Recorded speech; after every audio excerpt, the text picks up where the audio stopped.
தினம் ஒரு தியானம். உங்கள் துக்கம் சந்தோஷமாக மாறும்.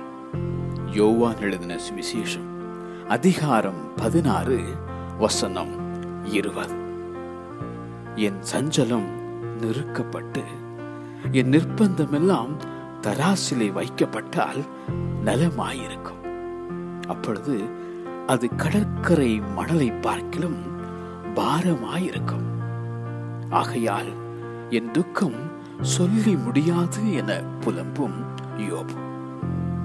துக்கத்தினால் என் கண்ணும் என் ஆத்மாவும் என் வயிறும் கூட கருகி போயிற்று.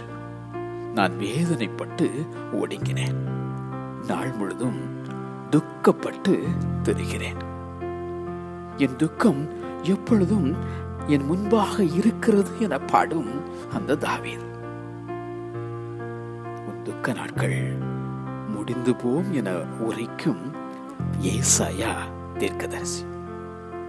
உன் துக்கத்தை சந்தோஷமாக மாற்றி உன்னை தேற்றி உன் சஞ்சலம் நீங்க உன்னை சந்தோஷப்படுத்தும் நம் ஆண்டவர். மெய்யாகவே நம்முடைய பாடுகளை ஏற்றுக்கொண்டு நம்முடைய துக்கங்களை சுமந்த ஆண்டவர் அந்த இயேசு. உங்கள் துக்கம் சந்தோஷமாக மாறும். உங்கள் துக்கம் சந்தோஷமாக மாறும். ஆமென்.